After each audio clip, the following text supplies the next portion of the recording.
Olá, tudo bem? Estamos aqui, pessoal, em mais um episódio do nosso Lawcast, hoje recebendo um convidado muito especial.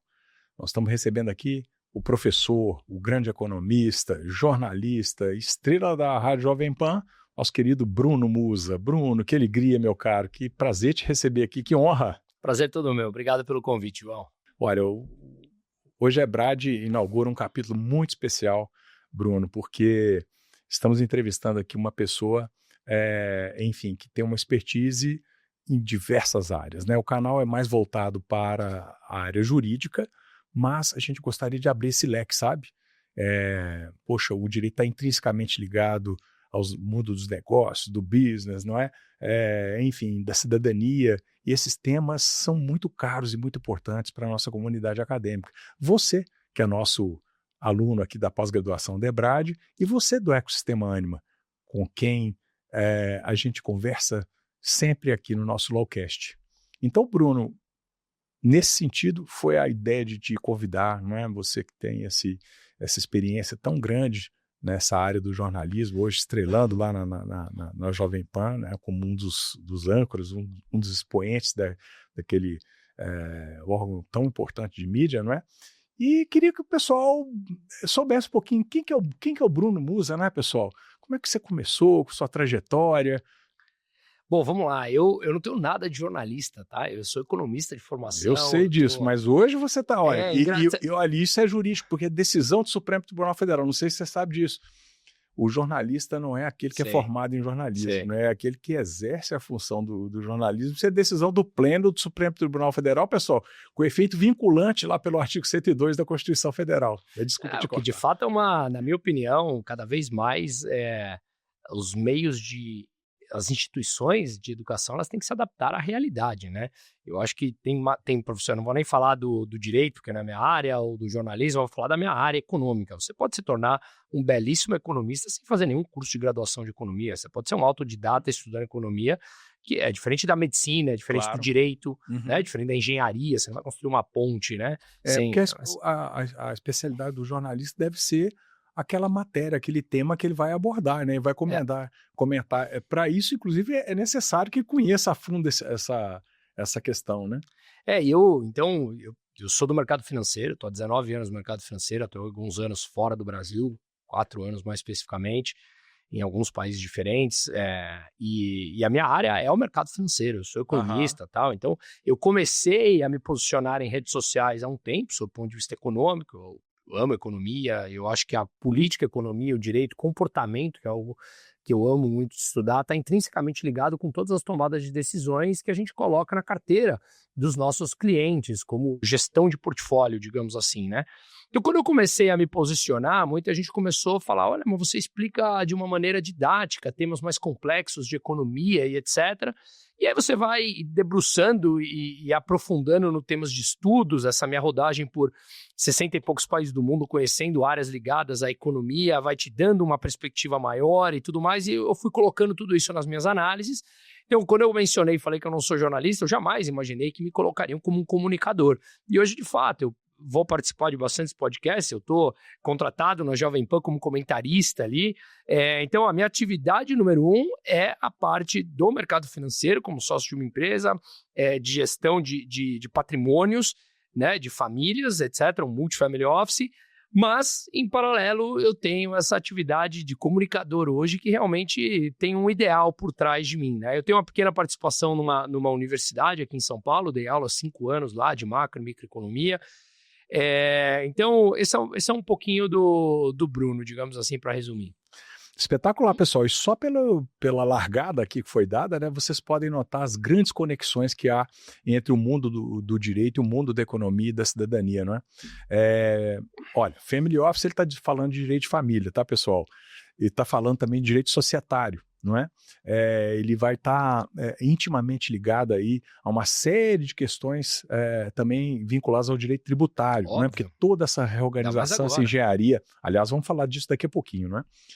Então, o Bruno, a gente notou, sabe, que o direito, como ele está em tudo, né, ele guarda conexões com áreas muito importantes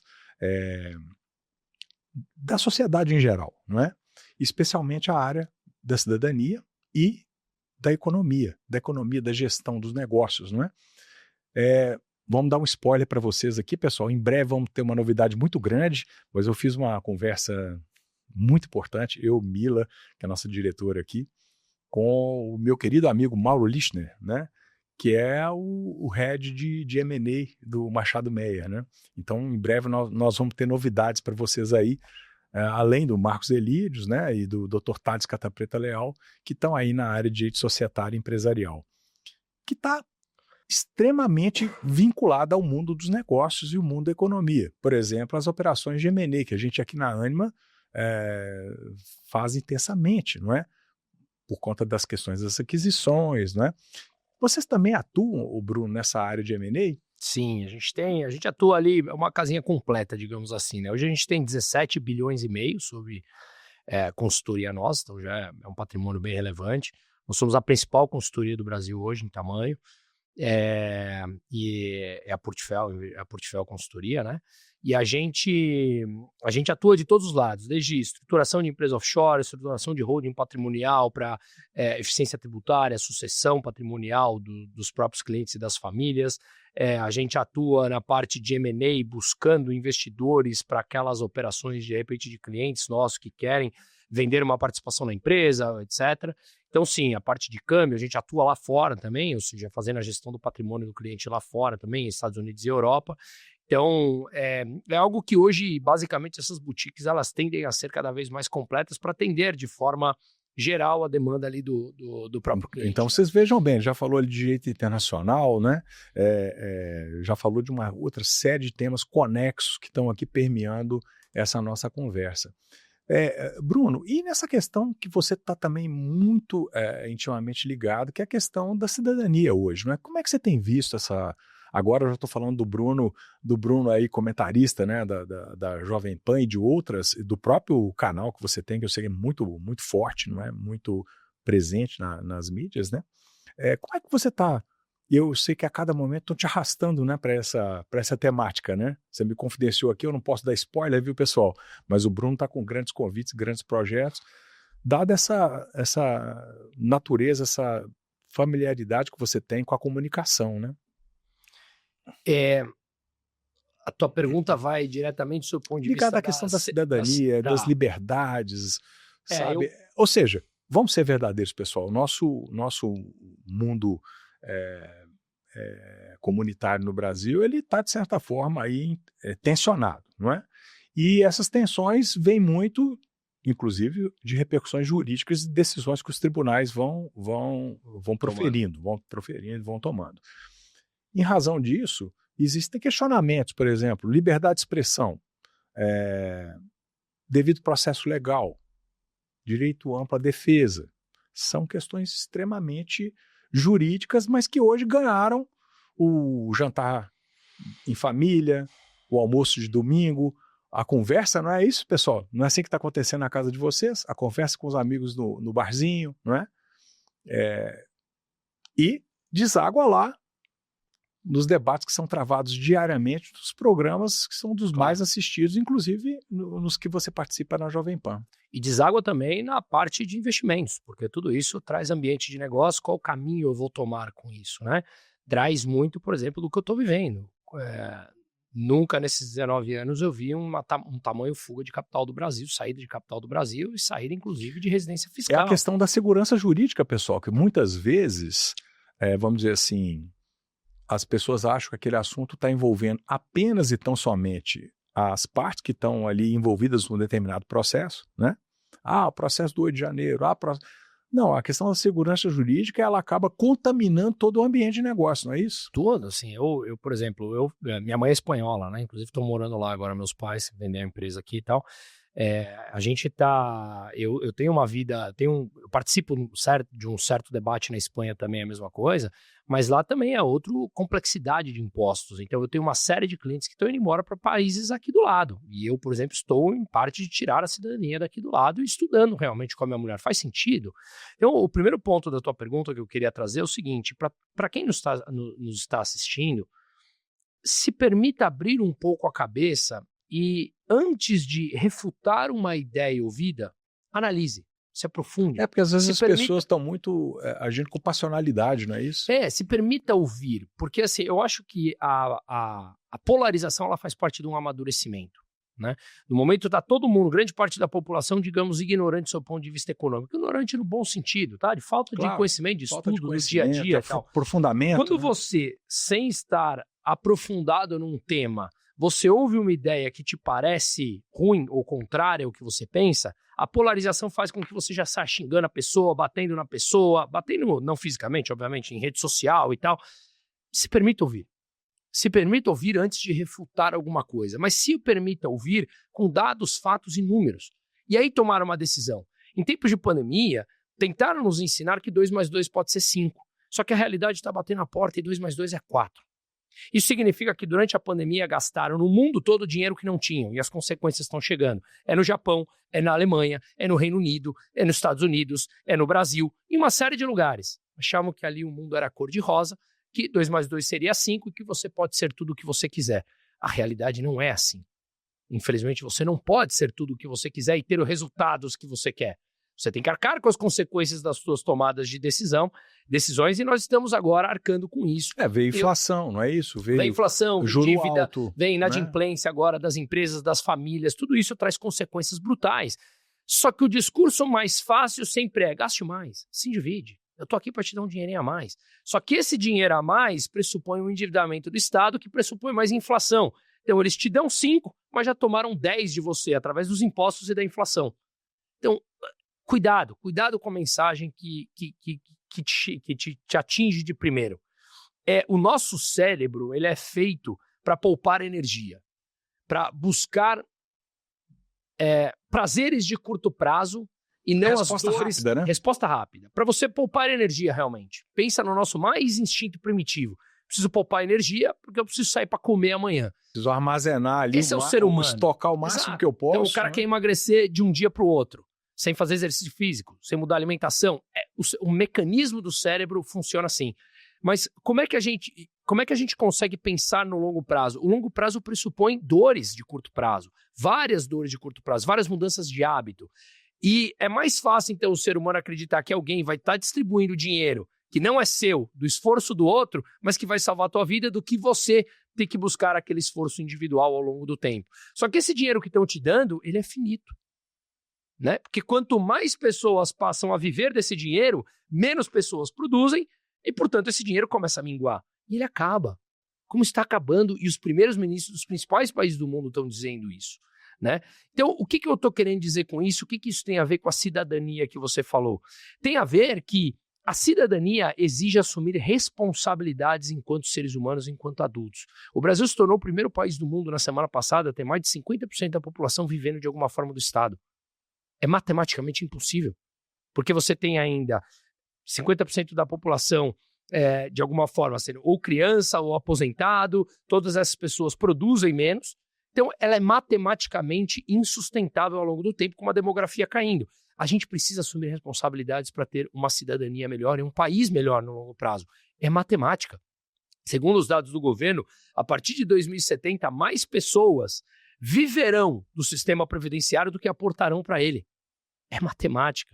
Ele cai, ele rompe, é um castelo de cartas.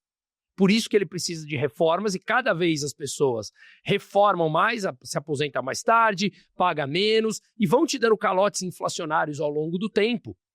A inflação ela é um calote. Concorda? Se essa xícara vale 10 e amanhã ela vale 15, estão tirando 5 do teu dinheiro. Não é que ela subiu de preço, é o teu dinheiro que vale menos. Então a matemática ela é linda. Não tem como você questioná-la. E esse é o ponto que eu trago como cidadania. Como nós sobreviveremos enquanto sociedade se não olharmos para os números de fato? Não haverá dinheiro para tirar do além. Imprime dinheiro. Traz inflação ao longo do tempo. Então, e isso empobrece os mais pobres já. De novo, cidadania, responsabilidade, liberdade. Eu sou um amplo defensor das liberdades individuais. Eu acho que você me convidou para vir aqui no teu podcast. Não precisa ter regras escritas na parede. Eu não vou chegar aqui sem camisa, colocar o pé na mesa e não está escrito. venha com tal roupa, não coloque o pé na mesa. Então, são regras implícitas de sociedade, de boa convivência com as pessoas, que a gente precisa trazer de volta. Foi isso que nos trouxe enquanto sociedade até aqui. É milenário o negócio. Então, meu ponto que eu quero dizer é, a liberdade individual, ela deve ser respeitada, e isso pressupõe regras aqui que não necessariamente estão escritas. Você tem as regras, digamos, eu acredito muito no jus natural, diferente de regras escritas do homem, que pode ser uma regra escrita no papel de pão, que pode muito bem valer ou não valer, não ser respeitada por um ministro, não ser respeitada por um legislativo, ela simplesmente está escrita e não vale muita coisa. Então, para finalizar e não monopolizar na resposta, eu acho que não é o Estado necessariamente quem deva ditar as liberdades e as escolhas. Ela pressupõe uma regra de sociedade, do ser humano envolvido. De novo, o Estado não precisa chegar aqui e falar, não chegue sem camisa nesse podcast. Eu não venho assim. Tá claro isso, né? Então, o ponto que eu quero dizer é, passou da hora de nós acharmos que um bando de burocratas sentados em Brasília que não te conhecem, não querem te conhecer, se você pegar um avião, um ônibus ou for a pé até lá, bater na porta deles para contar o teu problema, você não será bem-vindo para eles, passou da hora das pessoas acreditarem que aquele conjunto de tecnocratas estão lá justamente porque ou têm competência ou porque querem te ajudar. Eles querem uma manutenção de um projeto de poder. Do status quo. Simples assim. Olha, Bruno, você falou uma porção de coisas aí e que estão intimamente ligadas ao nosso direito pátrio, né? Não só o direito pátrio, como você falou, direito natural, enfim, o direito no mundo civilizado, né? Especialmente o mundo ocidental, né? Olha, você falou questões extremamente importantes para o direito econômico, pessoal, e para o direito previdenciário e tributário. Então você veja bem, um comentário que você fez que é extremamente pertinente, que é o respeito à questão orçamentária. Lei da responsabilidade fiscal, não é isso, pessoal? Que infelizmente rasgaram também, com o tal do arcabouço. Natimorto. Arcabouço que não se sabe, aliás, qual é o sustentáculo, não é? Porque arcabouço é algo que dá estrutura, algo que sustenta, né? E, infelizmente, o arcabouço ficou, de certa forma, tão aberto e subjetivo que ele é insustentável. Então, se gasta mais do que arrecada. Qual o efeito disso? Repercussão não só jurídica, mas também econômica. Ao se gastar mais do que se arrecada, você cria um rombo, um déficit. Perfeito. Esse déficit só tem duas formas de ser coberto. Ou através de uma emissão monetária, ou seja, rodar a maquininha e fabricar dinheiro, isso... E hoje é apertar um botão no computador. Hoje é apertar um botão no computador. Não estou exagerando, tá? É literalmente isso. Exatamente. O que você faz? Você coloca mais moeda em circulação. Perfeito. Quando você não altera a produção para e passo, você tem mais dinheiro circulando, mas você tem bens e serviços estanques. Com mais gente com dinheiro na mão, para o mesmo nível de produtos e serviços, os preços sobem. É a lei da oferta e da procura. É óbvio, mais gente com capacidade de fazer ofertas por aquelas, né, no dia a dia, na vendinha, na farmácia, etc. e tal, o preço sobe. Isso é a inflação. As pessoas acham que a inflação é alguém malvado que está aumentando o preço para poder punir o... Só um detalhe, tem um ponto importante nisso que você falou, que está corretíssimo, você tem mais pessoas demandando produtos e serviços, só que você não teve um incremento de produtividade. Isso, exatamente. Então, e por que as empresas então não produzem mais? Porque a produtividade no Brasil está estagnada. Saiu um número da Confederação Nacional das Indústrias na semana passada que a produtividade brasileira está no mesmo nível de 2011. Desde 95 até hoje, a produtividade da indústria caiu 23%, uma média de 0,9 ao ano de queda. Por quê? Porque você não tem incremento, ou seja, o brasileiro não consegue produzir mais na mesma quantidade de hora que produzia no passado, ao passo que outros países continuaram crescendo. Esse debate também é muito bacana porque está intimamente ligado ao direito do trabalho, não é? Todo o engessamento que a gente tem da estrutura trabalhista no Brasil, né? De funding, uma série de questões. Então, vejam bem, outro ponto que o Bruno está colocando. Então, isso está intimamente ligado ao nosso direito econômico. Aí você tem a questão tributária. Por quê? Ou você gira a maquininha e imprime ainda que digitalmente esse dinheiro, ou você aumenta a carga tributária para cobrir o rombo. Ao aumentar a carga tributária, que é o que tem sido feito, e daqui a pouquinho a gente já fala um pouquinho da reforma tributária, aumentar a carga tributária, você aumenta o peso, o fardo que você, contribuinte, você que está aí nos ouvindo, vai suportar, não é? Então vejam bem, a reforma tributária veio como se fosse um grande arcabouço tributário para poder simplificar os tributos, para poder facilitar a vida das pessoas. E ela era necessária nesse aspecto, mas não alcançou esse objetivo. E, ao mesmo tempo, ela veio para quê? Para diminuir a carga tributária. Então, vejam bem, eu vou dar um spoiler rapidinho aqui para vocês.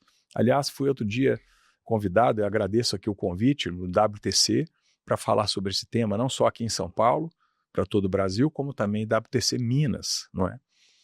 E o que se está verificando, porque se partiu, o projeto legislativo foi completamente invertido, se deixou a alíquota para o fim. O que significa isso? A indústria que tanto apoiava tinha uma carga tributária de cerca de 30%. Vai terminar com quanto? 30%. O serviço tinha uma carga tributária, ou mais. O serviço tem uma carga tributária hoje equivalente, em média, tá? A 14%, 12%, 14%, 15%. Vai terminar com os 30%, ou seja, 75% da nossa economia, depois eu queria ouvir sua opinião se os dados que você tem são parecidos, ele não é girado pelo indústria e comércio. Ele vem do serviço. É o advogado, é o consultor, vamos dizer assim, é o cabeleireiro, né? A farmácia, enfim, é aquele setor que presta serviços em geral para a sociedade e que tem um alto grau de empregabilidade. Não é? Na indústria, a questão da mecanização, da automação, ela tirou um pouquinho do emprego, não é? E esse emprego foi absorvido pelo setor de serviço, né? E que a carga tributária vai dobrar. Então, veja bem, o outro efeito que seria reduzir a carga tributária do Brasil, que já é das mais brutais do mundo, não é? Pouquíssimos sistemas tributários alcançam uma... O primeiro artigo que eu escrevi na vida, pessoal, foi aos 20 e poucos anos de idade, a gente vê que o Brasil pouco mudou. Se chamava Brasil, país da extorsão tributária, né? Então, veja bem, todo esse problema me parece que vai desaguar a partir do ano que vem, quando começa a vigorar em si a reforma tributária. E a tal simplificação,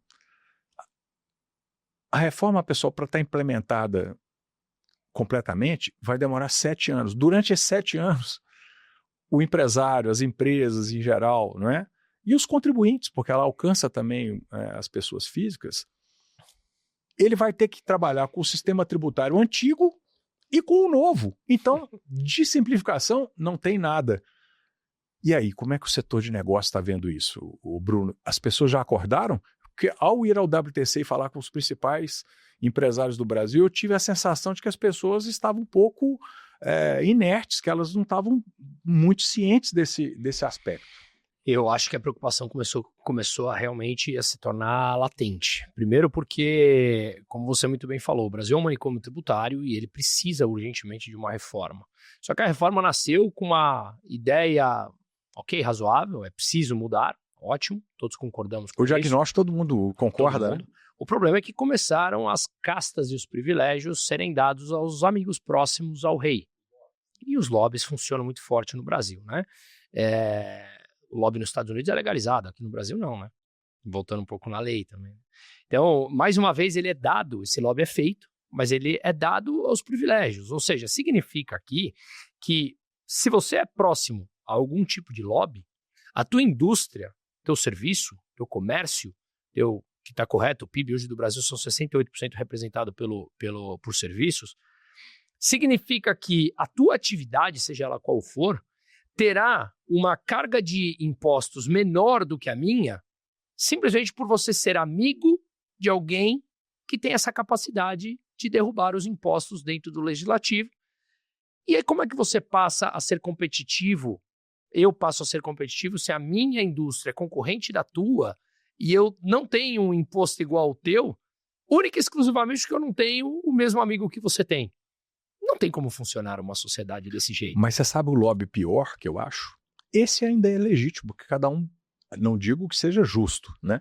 Porque, obviamente, que você não pode vestir um santo para desvestir o outro, que é o que está acontecendo. Mas o pior lobby que eu vejo é o lobby do setor público, que nada produz, não é isso? E que está com a lógica que não se há que reduzir custo, não, pessoal. Então, é aí... É a lógica da manutenção da gastança, É aí que do desperdício. É aí que eu vou chegar, porque para mim não, são dados. O Estado, ele é o maior gerador de diferenças sociais. São 53 mil servidores públicos no Brasil que custam mais de 20 bilhões de reais só de Cujos salários, em média, são muito superiores àquilo que o mercado pagaria. Muito mais. Sem produzir um parafuso. E sem ter necessariamente a meritocracia. Mas a culpa não é do funcionário, porque grande a base do funcionário público, ele trabalha bem. É o professor, é o cara lá no Detran.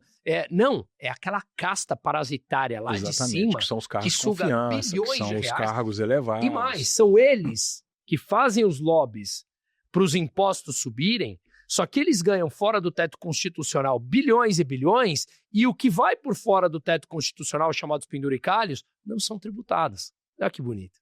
Só que o meu ponto aqui, eu queria deixar um recado que tem muito a ver com o direito, tá? Eu acho que a preocupação ela é latente, eu acho que realmente a fuga, eu vivencio isso diariamente, pessoas saindo do Brasil com o dinheiro, criando as empresas offshore de maneira legal para mandar o dinheiro para fora, porque realmente está todo mundo assustado. A Lupo, por exemplo, foi embora do Brasil depois de 103 anos. E o recado que a CEO da família fundadora deu, eu achei muito bonito. Ela falou assim, eu não fui embora do Brasil, o Brasil me expulsou do Brasil. E olha só, 103 anos. Ela aguentou ditadura de Vargas, Estado Novo, pré-governo militar ali com a tentativa de se aliar a países socialistas, comunistas, governo militar, hiperinflação no final dos anos 70, dos anos 80, confisco de poupança do Collor, maxi desvalorização em 99, Dilma, que derrubou o PIB 7% em 2 anos, greve dos caminhoneiros, chegou agora, ela falou, eu não aguento mais, eu não consigo mais produzir no Brasil competitiva dada a carga tributária e os custos trabalhistas que nós temos, que tem a ver com legislação. Direito de trabalho e então, direito previdenciário. O que eles fizeram? Eu vou embora. Para onde eles foram? Para o Paraguai, que está extremamente receptivo com 10% de impostos para tudo, para levar a sua indústria para lá. E previsibilidade legal, que é o grande ponto da coisa. E só para eu finalizar... Que é a questão da segurança jurídica. E só para finalizar e fazer aqui, no meio de tudo isso, uma provocação jurídica, eu não vou dar nomes a isso para não gerar qualquer tipo de problema. Mas, teu celular está aqui em cima, né, João? Está aqui. Ou uma coisa que você produziu ontem e o dinheiro, fruto do teu trabalho, está no teu bolso, digamos assim, se fosse em espécie. Se eu fosse agora aqui, pegasse 30% do teu dinheiro ou pegasse 30% do teu celular e colocasse no meu bolso, sem eu ter um contrato assinado com você, sem ser voluntário e sem você estar de acordo em me dar 30% daquilo que é fruto do teu trabalho, você não assinou um acordo comigo, tá? Como que no direito você chamaria isso?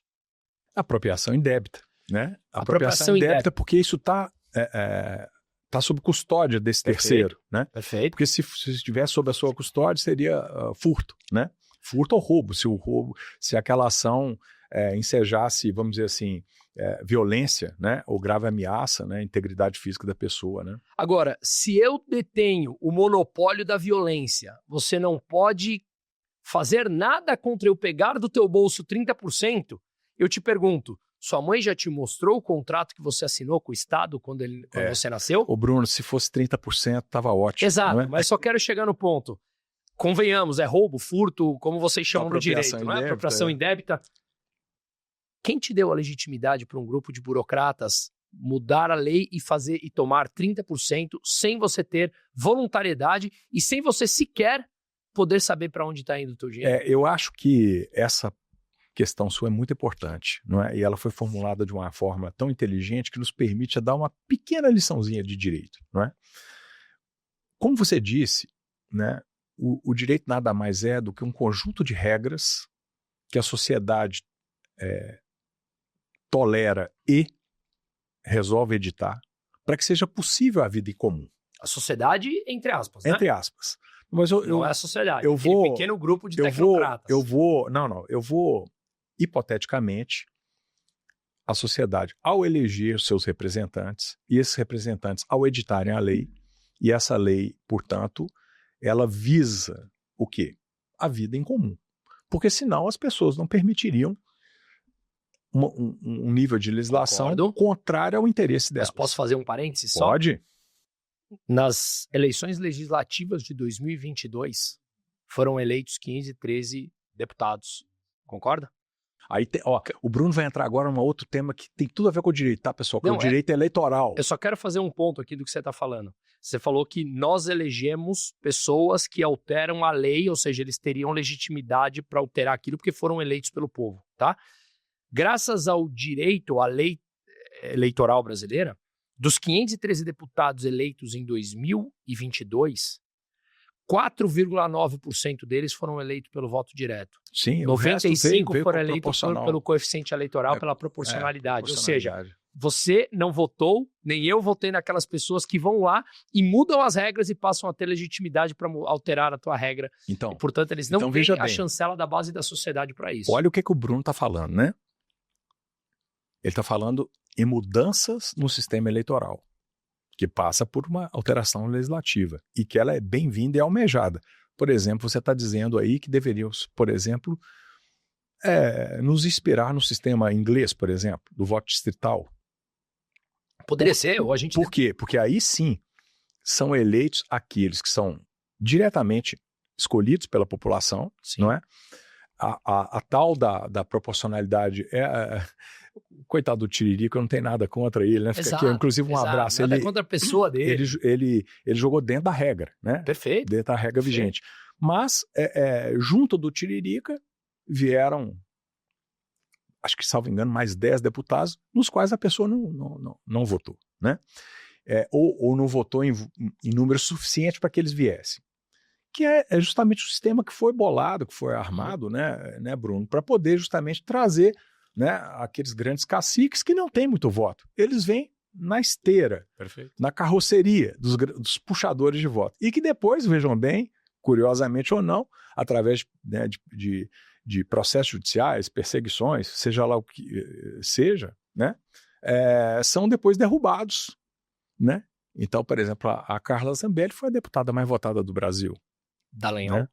O Deltan Dallagnol, o mais votado do Paraná. Né? O Eduardo Bolsonaro foi o mais votado, o homem mais votado e ela a mais votada. Essas pessoas estão com o mandato em xeque. Né? O que se pergunta é, puxa vida, não, mas foi um processo judicial, etc. Aí entramos na questão do devido processo legal. Mas voltando à discussão inicial, veja bem, o artigo 1º, parágrafo 1º da Constituição, a nossa Constituição é muito boa, viu, pessoal? A gente critica, eu mesmo já critiquei muito, e hoje eu arrependo das críticas que fiz. Porque ela traz parâmetros muito importantes. Artigo 1º, parágrafo 1º. Todo poder emana do povo, que o elege, que o exerce através dos seus representantes eleitos. Se o sistema eleitoral é ruim, o que nós temos que fazer é mudá-lo. Se o voto de legenda está causando esse efeito nefasto, o que a gente tem que fazer? Alterá-lo. E não é tão difícil, porque o quórum para isso não é tão grande.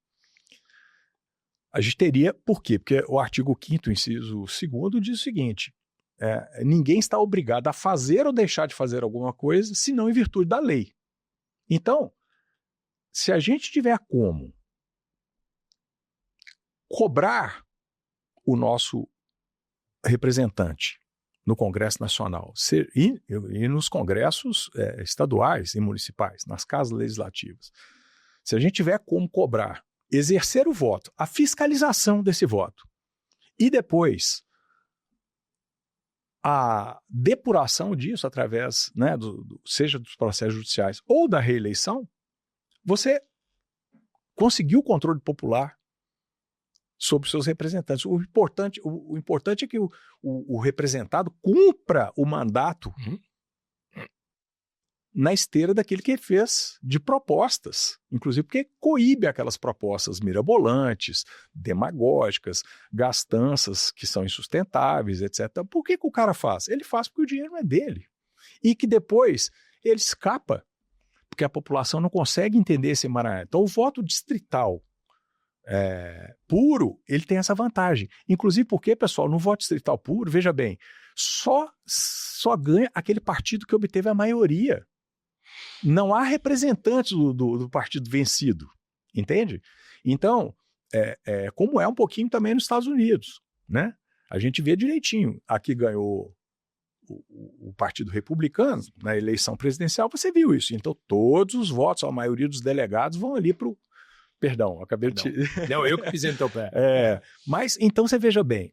Então, você está tratando de uma coisa, Bruno, que está intimamente ligada ao direito, né? Agora... Claro. O artigo 1º, portanto, diz isso. O artigo 22, 44 e 48 diz o seguinte: compete ao Congresso Nacional privativamente uma série de matérias, direito penal, direito processual, etc. Infelizmente, o nosso Poder Judiciário está invadindo essa esfera, que é violação de outro artigo da Constituição, que é o 2º, que é a tripartição de poderes, a harmonia e a independência dos poderes, que é o modelo de Montesquieu, que o mundo civilizado todo ocidental adotou, porque é o sistema de freio e contrapeso. Mas se o Senado Federal não exerce esse freio contrapeso, e se o Poder Judiciário, por outro lado, também não exerce, o Executivo fica ali muitas vezes refém, não é? Ou às vezes ele se alia a um desses poderes para poder impedir o exercício do outro, ou impedir ou embaraçar, etc. Tal, você tem todo esse colapso. Então, tudo isso está intimamente ligado, né? A gastança demagógica, ela é eleitoralmente vantajosa, porque a conta fica para as gerações futuras e para os governantes futuros. E mais, lembra do funcionamento do mecanismo cerebral do ser humano? Que é a recompensa rápida. Recompensa rápida. Gasta. Aliás, nós vamos assistir isso esse ano, né, pessoal? Virão uma série de medidas de última hora. Né? Já está vindo. E que vão ter um custo depois para a população. Mas eu acho que a população, e aí vou para o tema da polarização que o Bruno tocou aqui. Pessoal, polarização, ela não é em si má. Concordo. Veja bem, as maiores democracias do mundo são polarizadas. O mundo hoje está. O sistema inglês, mas o sistema que eu estou dizendo, o sistema eleitoral, ele já é polarizado. Nos Estados Unidos, ou você é democrata, ou você é republicano. A maior democracia do mundo. Na Inglaterra, ou você é trabalhista, ou você é conservador. Claro, existem outros partidos ali, agora mas tem são que está liderando. Eles são tão... Reform UK. Mas eles... Tá difícil, né? Agora, sim, mas historicamente sim. Historicamente sim, né? Então você veja bem, a polarização, ela não é em si ruim, porque o importante é que haja o debate. Porque se todo mundo pensa igual, né, esse sistema não é democrático. Ou pensa igual porque se impede o debate, se restringe o debate. É da discussão, pessoal, que nasce a luz, não é? Essa frase... Não tem amadurecimento e evolução sem debate. Exatamente. É isso que nós estamos fazendo aqui, que é importante. E você discordar da gente, pessoal. Exato. Por gentileza, coloquem a opinião de vocês, não é? Mas volta no que eu falei, discordar... Hoje está tudo muito raso, em que eu ouço uma ideia que eu sequer conheço, eu vou lá e discordo. Você adere pelo candidato. A gente tem que estudar o tema para concordar, para discordar e irmos mais profundo. Caso contrário, se você não vai profundo, aparecerá um eleito lá, ou um candidato falando, eu tô aqui para você. Uhum. Pronto, você entregou e acha que vale terceirizar a tua responsabilidade, a tua vida, na mão de terceiros que você sequer conhece. E aí Bruno, retomando a etimologia da palavra, que ela é importante. Por que vocês acham que a palavra chama imposto? É lógico. Porque ela é obrigatória.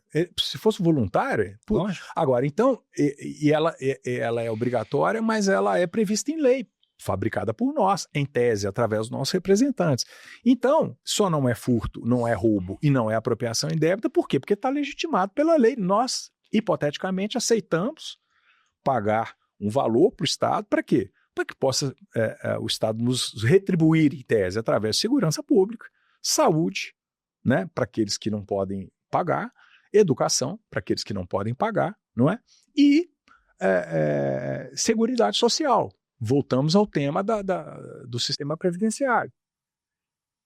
E que, por demagogia barata, também se promete uma série de coisas. E as gerações futuras, pessoal, como é que vai ficar aí a sua aposentadoria? Quando não houver mais, lembra o início que o Bruno falou, vai chegar um momento que o sistema 2070. vai ruir, né? Existem estimativas até mais... Não, 2070 a curva inverte de mais pessoas vivendo dele do que contribuindo, mas o sistema hoje ele já é um castelo de cartas. Ele já é colapsado. Hoje ele já gera 400 bi de déficit por ano. Infelizmente, pessoal... O sistema é falido. Infelizmente, toda a economia que foi obtida na reforma previdenciária que foi feita, já foi por água abaixo. 1 bilhão foi por água abaixo nos primeiros meses, com os déficits dos primeiros meses do atual governo, entende? Então esse déficit corroeu toda aquela poupança.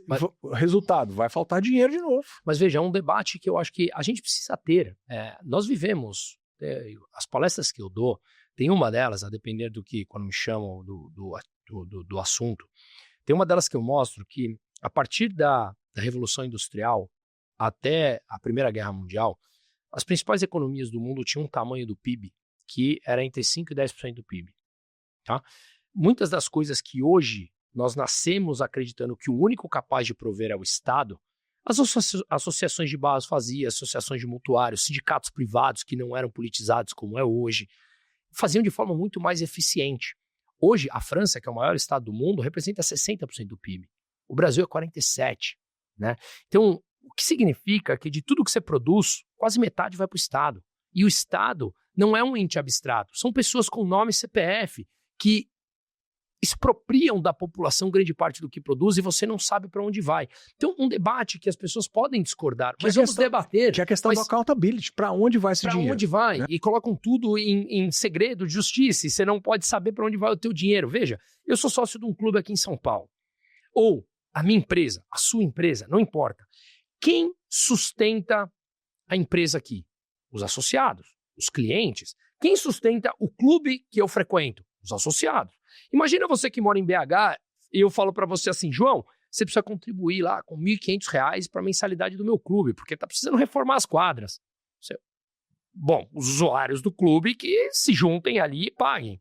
Ou eu preciso que minha empresa fature mais, tá bom? Vamos prover um serviço melhor, gastar menos, vamos buscar eficiência. Eu não estou indo contra o Estado tirar uma parte para educação, para a saúde. Vamos olhar, então, quem usa o sistema de saúde, quem usa o sistema de educação e sermos sustentáveis com aquilo que os contribuintes daquele sistema, aqueles que usam o sistema, pagam.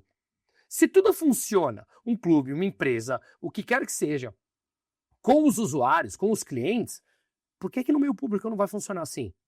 Porque eles querem centralizar a arrecadação trilionária na mão deles. É outro erro da reforma tributária, tá, pessoal? Concentrar toda essa arrecadação que hoje ela vamos dizer assim, difusa, né? Ela vai para os estados, municípios, etc., e para o governo federal. Doravante, com a reforma tributária, vai tudo para ser gerido por um conselho. Veja bem, isso tudo cai na questão da representatividade que você falou. Essas pessoas não foram eleitas e, portanto, eu não tenho como cobrá-las, entende? Mas, assim, é um erro, você falou. É um erro para quem? Para nós da sociedade. Claro. E vamos pagar por isso. Para aquela meia dúzia que manda no Brasil, eles controlam tudo. É ótimo. Então, meu ponto aqui não é... A quem o presidente Milei, que é polêmico também, né? Muita gente gosta, muita gente desgosta, não é? Eu, às vezes, acho que erra muito pela forma como outros tantos pelo mundo afora erraram, né? Mas ele chama isso de casta. Né? Ele fala lá a casta, porque tem um sistema de castas na Índia, etc., que é até tolerado, né? Então, mas vejam bem, é aqueles que usufruem, né? Usufruem desses recursos. Né? Então, enquanto a base fica aí com essas migalhas, não é? Porque o que você falou, essa ajuda ela é insustentável, ela vai acabar, enfim, se exaurindo um determinado momento, porque a partir do momento em que há essa evasão de pessoas, né, essa migração em massa para outros países, a saída de negócios, não só de investidores, mas como o caso da Lupo que você citou, né, de dezenas de empresas que o empresário tem essa possibilidade, ele pode empreender em outro lugar, não é? E o que é uma tristeza, porque isso tudo compromete aí, viu, pessoal? Como eu fico aqui com o coração na mão, né? as gerações futuras. A gente que tem filhos, né? Claro. Filhos e netos, enfim. E é legítima a decisão individual dessas empresas. Porque chega um momento que a pessoa desiste, né? Meu pai, por exemplo, tem uma empresa tem 1.300 funcionários, tá? Ele foi embora do Brasil faz 15 dias. Ele olhou e falou, cansei. Não preciso mais disso financeiramente. Cansei. Tô há 40 anos lutando com esse negócio, a coisa só degringola sob o ponto de vista de espoliação fiscal, tributária, dificuldade de mão de obra. Aí te metem no pau no processo e é uma grande... E aí ele olha e fala, pô, funcionários que você ajudava, que estava lá com você frequentando tua casa, começa a falar que trabalhava de domingo de madrugada quando a empresa sequer existe. E aí a justiça vai lá e te dá uma casa. Ele falou, cansei. Então, o que as pessoas julgam? Pô, mas são 1.300 empregos que estão sendo fechados e não sei o quê. Sinto muito, cara. Tentei 40 anos, gerei emprego, paguei imposto, funcionei, foi tudo certo. Agora, eu tenho o direito de escolher. E que é um outro ponto muito ruim, né? Que é uma cultura... Claro que é ruim para o país, isso que eu estou querendo dizer. É muito ruim. Eu sei, mas assim, é uma cultura que se cria, né? De que o empresário é alguém malvado, que quer extrair, né, a riqueza do trabalhador e tal. É método. Isso é método. Agora, veja bem, o empresário, pessoal, especialmente 75%, né, deles que são micro e pequenas empresas, e 75%, salvo engano, você me corrige os dados, tá? Porque o Bruno está muito mais atualizado em economia do que eu. Né? 75% dos empregos também vêm daí, não é?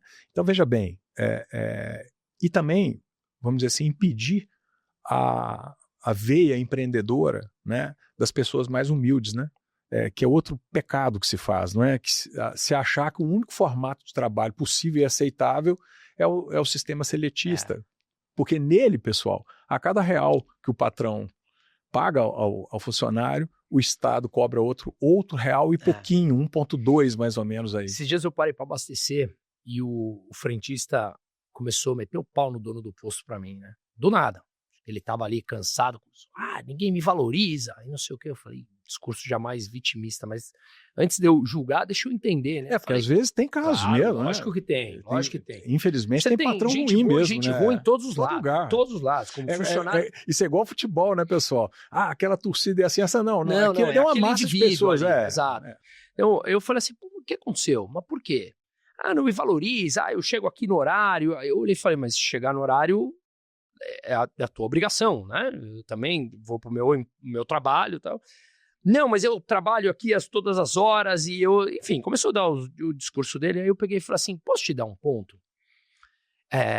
Aí ele pegou e falou assim, o cara que não valoriza ninguém e tal, eu peguei, posso te dar um ponto?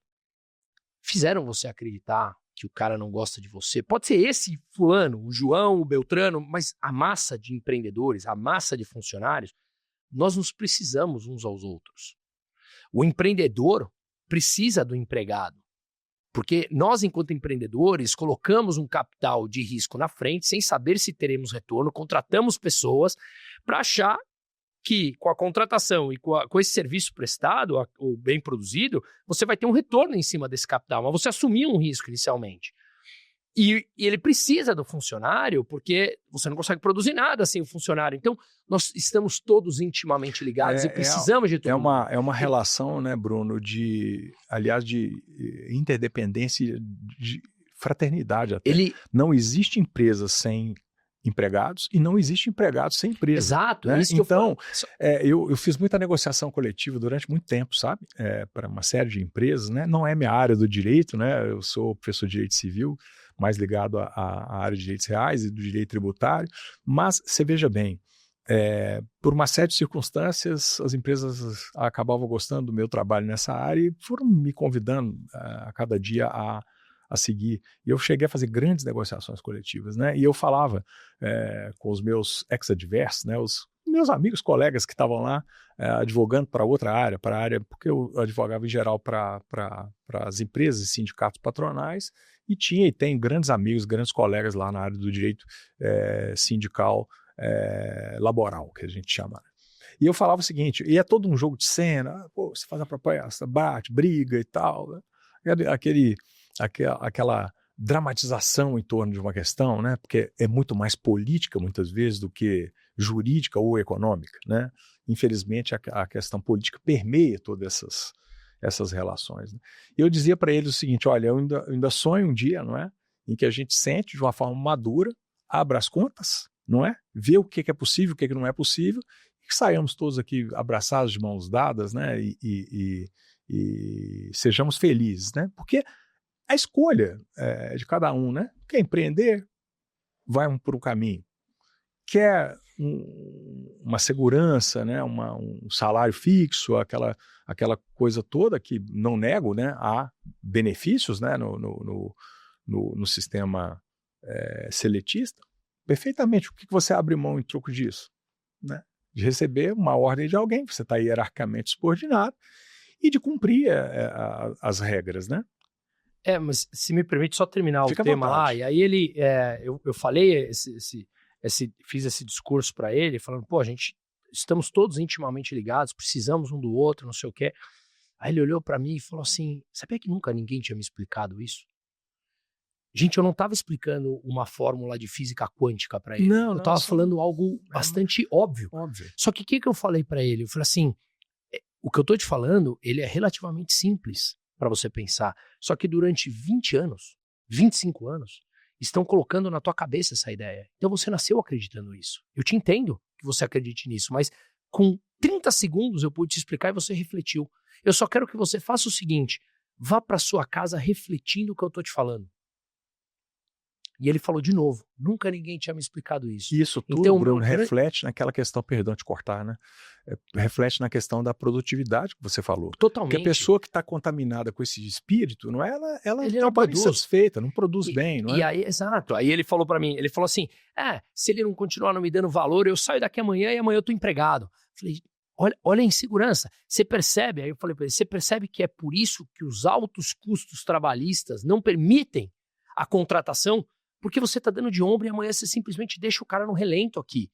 Então, aí quando ele falou isso, nunca ninguém me explicou isso. Eu falei assim, você está servindo a interesses políticos, que querem que rache a sociedade para que eles apareçam como salvadores da pátria. E aqui, como você falou, e voltou no republicano democrata, no trabalhista conservador na Inglaterra, no Brasil nós temos mais de 30 partidos, não tem 30 ideologias. Isso é uma casta parasitária do orçamento público que direciona 50 bilhões de reais em emendas parlamentares para servir a um projeto de poder único de quem está lá tomando esse poder. Então, meu ponto que eu quero dizer, que eu quis dizer para ele, eu falei, derruba esse teu conceito. Nós temos já 25% ou 25 anos desse século. Tá? São 72% do século governado pelo mesmo partido. Não tem como um país funcionar dessa maneira. Nós estamos falando de uma idade que está chegando agora ao mercado de trabalho, 20, 25 anos, que não tem ideia do que é o Brasil sem o PT. E eu não estou falando pelo PT especificamente. Não, a gente não pode partidarizar, não né, estou falando, não tem mais alternância no Brasil. A mentalidade que permeia é esse tipo de mentalidade. São essas pessoas que estão chegando no mercado de trabalho que eles não serão produtivos porque essa mentalidade permeou a vida dele. E é isso que a gente tem que, na minha opinião, desconstruir e entrar com a educação. E aí eu volto e termino aqui, né, essa parte. Não é só educação. Qual educação? Porque se a mesma educação vai continuar falando que um odeia o outro, isso aí permanecerá durante anos. Esse, pessoal, é o lado bom que eu vejo, né, da chamada polarização. Ela permite o debate. E o debate em torno de temas centrais que a população entende como importantes, não é? Segurança pública, direito do trabalho,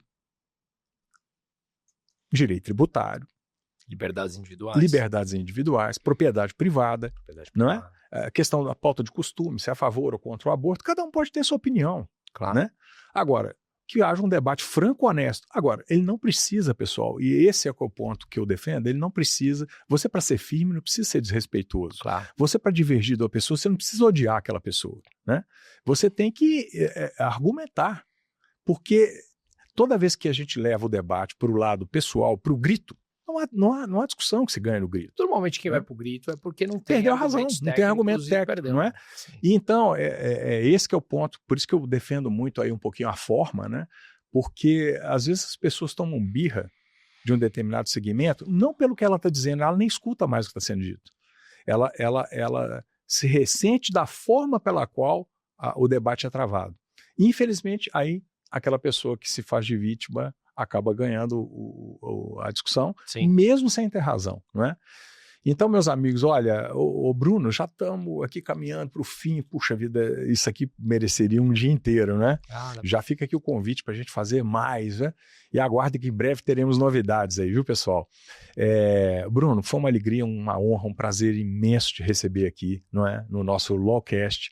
Espero que possamos contribuir aqui, não é? No debate educacional.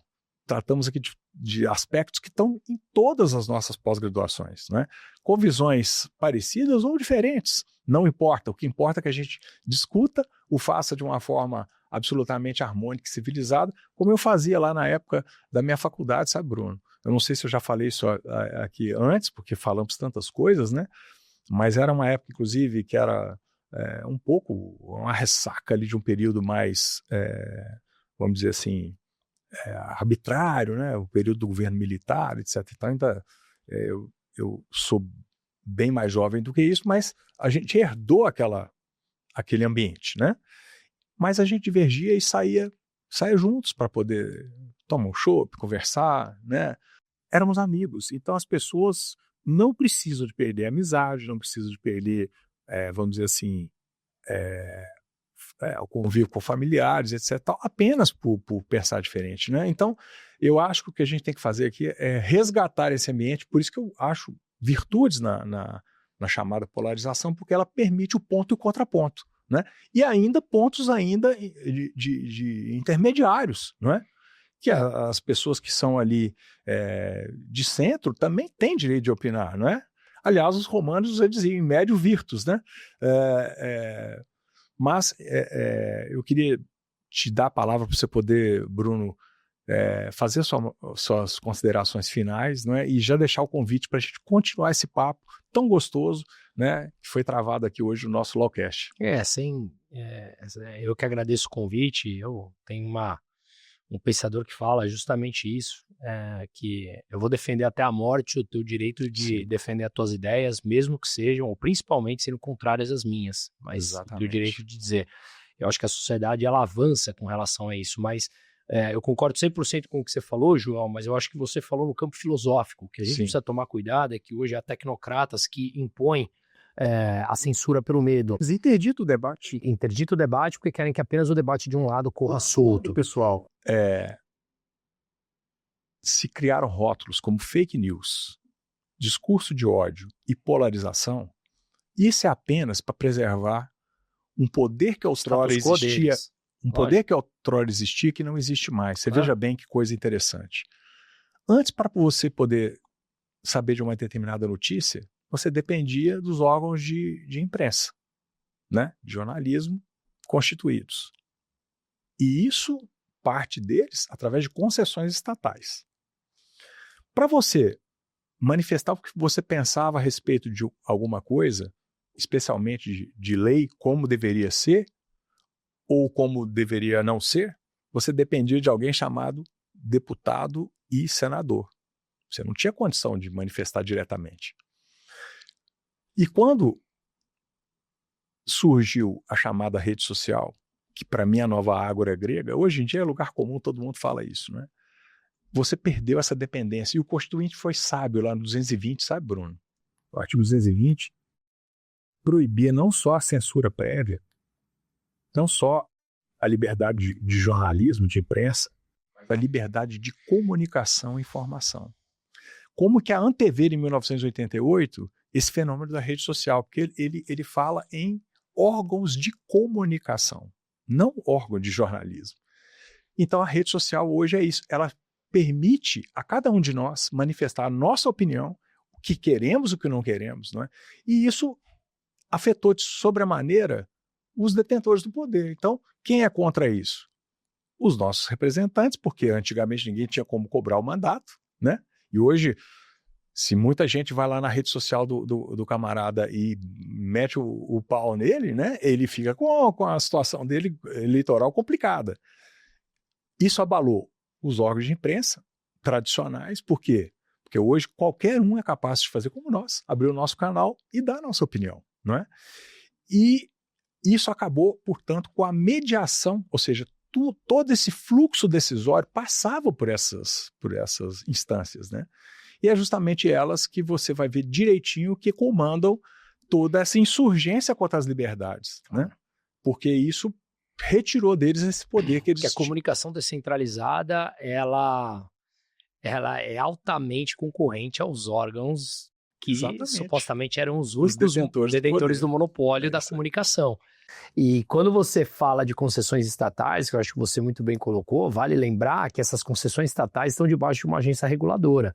E essa agência reguladora, seja ela qual for, a ANA, Agência Nacional de Águas, a Anatel de Telecomunicações, Transporte, Saúde, todas elas são regidas e comandadas e presididas por pessoas indicadas por políticos. Exatamente. Não são pessoas da área, e nem sequer eleitas. Não tem como cobrar. Não tem como cobrar. E direcionam, sugam parte do orçamento que poderia ser devolvido para a sociedade, que não é, porque os incentivos perversos na política, eles são imensos. Então, só para finalizar a minha parte aqui, vou deixar até uma recomendação, tem um livro que chama O Caminho da Servidão, escrito por Hayek, e ele foi prêmio Nobel em 1974, Sim. Ele escreveu nos anos 40, logo após a Segunda Guerra Mundial, esse livro, O Caminho da Servidão, e tem um capítulo que chama Por que os piores chegam ao poder? Basicamente, o que ele fala significa que, se você é moral, ético e competente, você tem todos os incentivos a permanecer na iniciativa privada, porque você vai gerar bons produtos, gerar bons serviços, agregar valor à sociedade e você vai ter um retorno intelectual e financeiro maior do que no setor público. Lembrando, sendo ético, moral e competente. Agora, se você cede às tentações de curto prazo, os incentivos na política são muito maiores, porque você vai conseguir chegar no topo da cadeia política cedendo a esses, deixando de lado as tuas convicções morais e éticas. E aí os incentivos perversos da política financeira são muito maiores, porque ele é ilimitado, porque você tem trilhões de orçamento para você fazer a distribuição como você muito bem quiser. E isso não é algo brasileiro. Aqui no Brasil você tem mais incentivos perversos, mas a política faz isso. E muitos perguntam, por que só os piores estão lá no poder? Justamente por isso, porque os melhores, éticos, morais e competentes, largam o processo no meio, porque aquilo deve ser simplesmente insuportável de conviver para quem é moral e para quem é ético. Então, os políticos, lembrem isso, talvez seja duro, mas reflitam antes de bater. A política e os políticos, eles são um reflexo da sociedade e eles fazem o que a grande média da sociedade permite. Se a gente não cobrar, as mudanças não virão e é o teu dinheiro sendo direcionado para o projeto de poder deles. Meu amigo Bruno Musa, uma alegria te receber aqui, uma honra enorme, não é? Eu acho agradeço. Que, puxa vida, nós temos temas aí que, vamos pensar, hein? Acho que daria até um curso, né? Meu amigo, um forte abraço para você, muito obrigado, né? Foi uma alegria, uma honra tê-lo aqui conosco, não é? Toda minha, obrigado. E pessoal, aguardem aqui o nosso próximo Lowcast, que será como este, com um convidado de grande qualidade, não é? Debates intensos, sinceros, sem uma conversa chapa branca, né, pessoal? Como a gente sempre promete aqui. Em alto nível, respeitoso e técnico, mas sem que a gente, né, deixe de falar, às vezes, questões que são difíceis, duras, não é? Até para sensibilizar aos que estão nos ouvindo, a gente precisa muitas vezes carregar aqui um pouquinho nas tintas. Olha, um forte abraço e até a próxima. Tchau, tchau.